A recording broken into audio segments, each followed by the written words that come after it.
నమస్తే, welcome to our channel. నేను మీ సిరి. వ్యూహం ఈ సినిమా ఎప్పుడైతే స్టార్ట్ అయిందో అప్పుడే చర్చల్లోకి నిలిచిపోయింది. అసలు ఆర్జీవి గారి సినిమా అంటేనే ఎప్పుడు ఒక సంచలనం.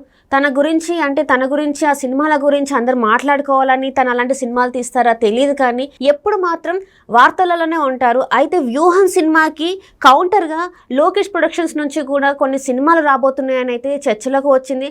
అసలు ఆ సినిమాలు ఏంటి, ఎప్పుడు విడుదల అవుతాయి అని చర్చించడానికి మనతో పాటు ఉన్నారు సీనియర్ పొలిటికల్ అనలిస్ట్ అంకమరావు గారు. నమస్కారం సార్. నమస్తే అండి. సార్, మీరు వినే ఉంటారు, లోకేష్ ప్రొడక్షన్స్ నుంచి వ్యూహానికి ధీటుగా సినిమాలు రాబోతున్నాయని చెప్పేసి. అసలు ఎప్పుడు అంటే సినిమాలకు దూరంగా ఉన్న లోకేష్ వాళ్ళు, అంటే లోకేష్ గారు కానీ చంద్రబాబు నాయుడు గారు కానీ సినిమాలు తీస్తాం, దీనికి వ్యూహానికి కౌంటర్గా ఇస్తున్నాం అన్నట్టు చెప్పి వార్తలు అయితే వస్తున్నాయి. అది నిజంగా అనుకోవాలా, లేకపోతే జస్ట్ ఒక చెత్త మాత్రమే అనుకోవాలా? ముఖ్యంగా చర్చేనండి. వాస్తవంగా చూసుకుంటా ఉంటే అక్కడ అలాంటి పరిస్థితులు అంటే ఏమి లేవు. ఒకళ్ళు ఇద్దరు మామూలుగా ఇప్పుడు ఆయన తోచిన విధంగా ఆయన చిత్రాలు నిర్మిస్తాడు రామ్ గోపాల్ వర్మ గారు. అతనికి ఏంటంటే వాస్తవాల కంటే కూడా వివాదాలే కావాలి. కాబట్టి ఆయన ప్రచారం కూడా అది ప్రచారం చేసుకోకుండా ఆయన చిత్రాలు ప్రచారం లభిస్తూ ఉంటాయి.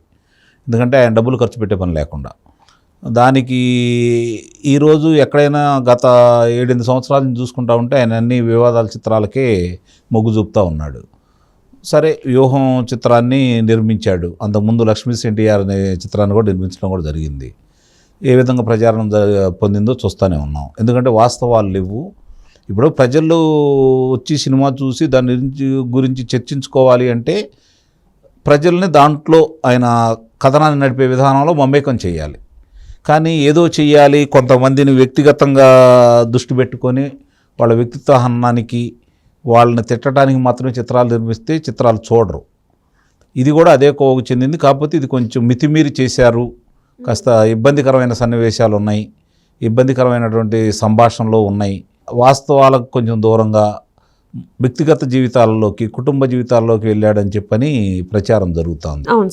దాన్ని లోకేష్ బాబు మొట్టమొదటే దాని గురించి న్యాయస్థానాలు ఆశ్రయించటం, న్యాయమూర్తులు కూడా చూసేసి ఏ ప్రసార మాధ్యమాల్లో కూడా, అంటే ఒక ప్రదర్శనశాలలోనే కాకుండా ఎక్కడ కూడా దాన్ని విడుదల చేయొద్దని చెప్పని తీర్పు ఇవ్వడం కూడా జరిగింది.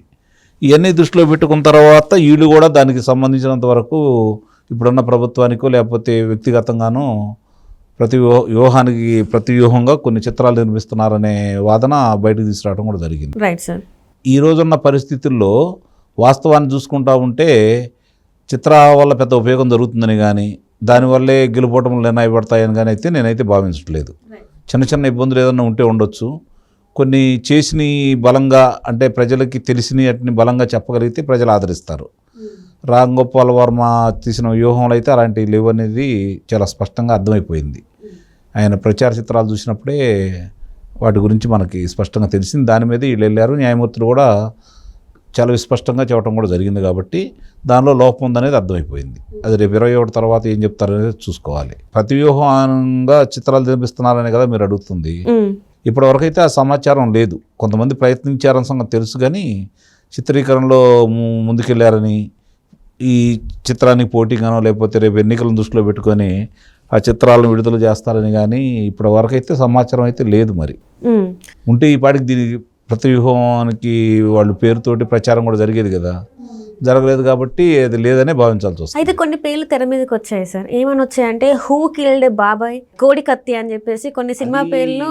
అది తెలుగుదేశం పార్టీ నాయకులు కావచ్చు, లోకేష్ బాబు గారు కావచ్చు, చంద్రబాబు నాయుడు గారు కావచ్చు, మాట్లాడుతూనే ఉన్నారు కదా దాని గురించి వీళ్ళు ప్రచారం చేస్తున్నారేమో. కానీ ఇప్పుడు ఓటమ్మా మీరు అన్నట్టు పేర్లు ఏమైనా ఉండేయంటే తెలుగు చలనచిత్ర నిర్మాత మండలి అనేది ఒకటి ఉంటుంది. అలాగే తెలుగు మామూలుగా దానికి సంబంధించినంత వరకు తెలుగు చలనచిత్ర నిర్మాత మండలిలో నిర్మాత సభ్యుడై ఉండే వ్యక్తి కావచ్చు, లేదా తెలంగాణ ఛాంబర్లో సభ్యుడై ఉండే వ్యక్తి కావచ్చు, చిత్రాలు నిర్మించుకోవచ్చు. దానికి chamber of commerce, Telugu film chamber of కామర్స్లో పేర్లు ముందుగానే నమోదు చేసుకోవాలి అక్కడ. అలాంటి ఏదన్నా ఉంటే చెప్పానండి. ఇప్పుడు చిత్రం విడుదలకు ముందే సెన్సార్ కార్యక్రమాలకు వెళ్ళేటప్పటికే ఆ పేరు బయటకు వచ్చేస్తుంది, రావాలి. దాంతో పొందుపరిస్తేనే వాళ్ళు అనుమతిస్తారు. లేకుండా కూడా ఓ చిత్రం వచ్చింది గతంలో, ఆ తర్వాత దాన్ని మళ్ళీ ప్రచారం చేయడానికి వీలు ఉండదు. ఏదైతే ఉండదు, పేరైతే లేకపోతే అట్లానే విడుదల చేయాల్సి వస్తుంది. కాబట్టి మరి అలాంటి ఏదైనా ఉంటే చెప్పాలి కదా, లేదు కదా, ఇప్పటికీ ప్రచారం అయ్యేయిగా, ఇంతవరకు లేదు కదా అట్లాంటి ఏదన్నది. అవును సార్. అండ్ ఇంకొకటి ఏంటంటే వ్యూహం సినిమా ఏదైతే ఉందో తెలుగుదేశం అధినాయకుడిని కించపరిచేలాగా ఉన్నాయని చెప్పేసి ఎవరైతే టీడీపీ కార్యకర్తలు ఉన్నారో గొడవకి దిగారు. మన ఆర్జీవీ డెన్ ముందు గొడవకి దిగారు, తనని చంపుతామని చెప్పి కొంతమంది టీవీల ముందు కూర్చొని తన తల నరికిన వాళ్ళకి ₹1,00,00,000 బహుమతి అని. సో ఇట్లాంటివన్నీ ఎలా పరిగణించాలి సార్? అంటే తల నరికి తెచ్చిన వాళ్ళకి ₹1,00,00,000 ఇస్తామని అనేది కొంచెం తొందరపాటు చర్య అని అయితే నేను భావిస్తున్నాను. ఆయన వ్యక్తిగతం ఏంటో మనకు తెలియదు, ఆయనకు వచ్చిన ఆవేశం ఏంటో నాకైతే తెలియదు, కానీ అలాంటి పరిణామాలు మంచివి కావనేది అయితే నా ఆలోచన. కార్యకర్తలు వెళ్ళి గొడవ చేశారు అంటే వాళ్ళు, అదే నేను చెప్పాను కదా, ప్రచార చిత్రాల్లో చూసినటువంటి సంభాషణలో చూసినా కూడా, చిత్రీకరణ చూసినా కూడా వాళ్ళకి వచ్చిన అనుమానం నిజమని తేలింది కదా, కాబట్టి వాళ్ళు ఆవేశపట్టడంలో తప్పేం లేదుగా. అయితే ఇక్కడ కంప్లైంట్ ఇవ్వకుండా మన డైరెక్టర్ రామ్ గోపాల్ వర్మ ఆంధ్రాకి వెళ్ళి కంప్లైంట్ ఇవ్వడం జరిగింది సార్. సో ఎందుకు సార్ ఇక్కడ తెలంగాణలో తన సినిమా అంతా తీసేసి ఇక్కడ ఉన్న ఆఫీస్లో ఇక్కడ గొడవ జరిగితే అక్కడికి వెళ్ళి కంప్లైంట్ చేయాల్సిన అవసరం ఏమొచ్చింది? అధికార పార్టీ వాళ్ళే కదా ఈ చిత్రాన్ని నిర్మించింది, కాబట్టి వాళ్ళు కదా స్పందించేది. అక్కడికి వెళ్తే కదా బలంగా ఉండేది అతనికి, ఇక్కడుంటే మామూలుగానే జరిగి ఉండొచ్చేదేమో. మరి అతను అక్కడ అధికార పార్టీ తరపునే కదా చిత్రం నిర్మించింది, కాబట్టి వాళ్ళు అక్కడికి వెళ్ళారు. ఇప్పుడు ఆంధ్ర రాష్ట్రంలో రక్షక భట వ్యవస్థ ఎలా ఉందో మీకు ప్రత్యేకంగా చెప్పాల్సిన అవసరం అయితే లేదు కదా, కాబట్టి అక్కడికి వెళ్ళారు. ఇప్పుడు ఏదైతే ఇప్పుడు చర్యలు అయితే జరిగాయో, అంటే తన మీద దాడే కావచ్చు, అక్కడ జరిగిన గొడవే కావచ్చు, దీని మీద యాక్షన్స్ అంటే ప్రతీకార చర్యలు అనుకోవాలా, ఇలా తీసుకోవాలి సార్? ప్రతీకార చర్యలు అంటే ప్రతీకారం ఏముంది, ఇక్కడ గొడవలు ఏం జరగలేదు కదా, కాకపోతే వీళ్ళు మాట్లాడారు. ఆయన వెళ్ళి నన్ను ఇట్లా చంపాలనుకున్నారు, దీని మీద చర్య తీసుకోండి అని అన్నారు. సహజంగానే ఏమనకపోయినా కూడా ఈరోజు అన్నారని కొంతమంది, వాస్తవంగా అన్నది కనపడుతుంది కాబట్టి దాని మీద చర్య తీసుకోవాలని ఆయన వెళ్ళాడు. మరి అది వివరణ ఇవ్వాలి కదా, ఈయన ఎందుకు అన్నాను ఏంటి అనేది రేపు వివరణ ఇస్తానని చెప్పి చెబుతున్నాడు.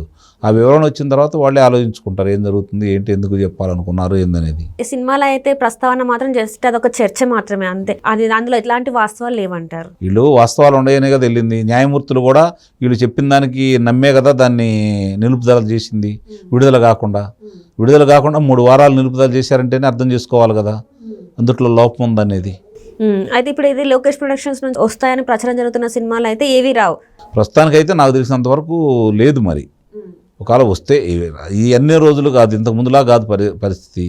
అదే నేను అన్నాను, ముందుగా కనుక ఏదన్నా ఓ చిత్రం సెన్సార్ కార్యక్రమాలకు వెళ్ళాలి అంటే దానికి సంబంధించినటువంటి ఈ కార్యక్రమాలన్నీ చేసుకోవాలి. అలా చేసినట్టు దృష్టికి రాలేదు ఇంతవరకు, లేకపోతే ఇప్పటికి ప్రచారంలోకి వచ్చేయి రాలేదు, కాబట్టి అది నిజమని నేను అనుకోవట్లేదు. Right sir, right. Thank you so much sir.